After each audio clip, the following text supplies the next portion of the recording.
Micro oven ছাড়া বাড়িতেই কিভাবে চিকেন বান বানাবেন সেটাই দেখাচ্ছি। তার জন্য নিয়ে নেব 2 চামচ ইস্ট আর নিয়ে নেব 2 চামচ চিনি। তাতে উষ্ণ গরম জল দিয়ে ওটা আমি আধ ঘন্টা অ্যাডজাস্ট হতে সময় দেবো। এই দেখুন আধ ঘন্টা পরে কেমন ফুলে উঠেছে। এইবার আমি নিয়ে নেব ময়দা। ওই 250 মতো ময়দা নিয়েছি, আর ওর মধ্যে দিয়ে দেবো স্বাদ মতো লবণ আর 2 চামচ গুঁড়ো দুধ দিয়ে একটু সাদা তেল দিয়ে ইস্টটা যে ভিজিয়ে রেখেছিলাম সেটা দিয়ে ভালো করে নরম নরম করে মেখে নিতে হবে। এই দেখুন একদম এরকম নরম করে মেখে তার উপরে সাদা তেল দিয়ে এটাকে আমি ওই 15 মিনিটের জন্য ঢাকা দিয়ে রেখে দিচ্ছি। এদিকে পুরটা বানিয়ে নিতে হবে। সাদা তেলের ওপরে পেঁয়াজ কুচি দিয়ে দিলাম। পেঁয়াজটা ভাজা হতে ওর মধ্যে লঙ্কা দিয়ে দিলাম আর দিয়ে দিলাম রসুন আর আদা আর স্বাদ মতো লবণ দিয়ে একটু ভাজা ভাজা করে ওর সাথে চিকেন দিয়ে দেবো।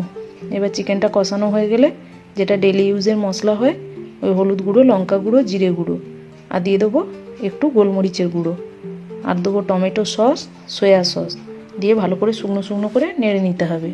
আর এদিকে ময়দাটা দেখুন কেমন ফুলে উঠেছে। এবার একটু ময়দার গুঁড়ি নিয়ে ওই যেমন রুটি লেচি কাটে ওই রকমই লেচি কেটে একটু বেলে নিতে হবে। খুব পাতলা নয়, একটু মোটা মোটাই বেলে নিতে হবে। এবার ওর মধ্যে পুরটা দিয়ে দেবো। পুরটা দিয়ে আমি রেডি করে নেব। মুখটা এভাবে বন্ধ করে দিতে হবে যাতে ফেটে বেরিয়ে না যায়। এই দেখুন সব রেডি আমার। এবার স্টিম দেওয়ার জন্য এরকম একটা ননস্টিকের জায়গা নিয়েছি, তার উপর তেল ব্রাশ করে আমি এগুলো সব পরপর বসিয়ে দিচ্ছি।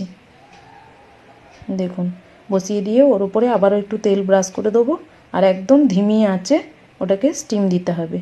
দেখুন কেমন ফুলে উঠেছে, একদম পাউরুটির মতো ফুলে উঠেছে আর আমার রেডিও হয়ে গেছে।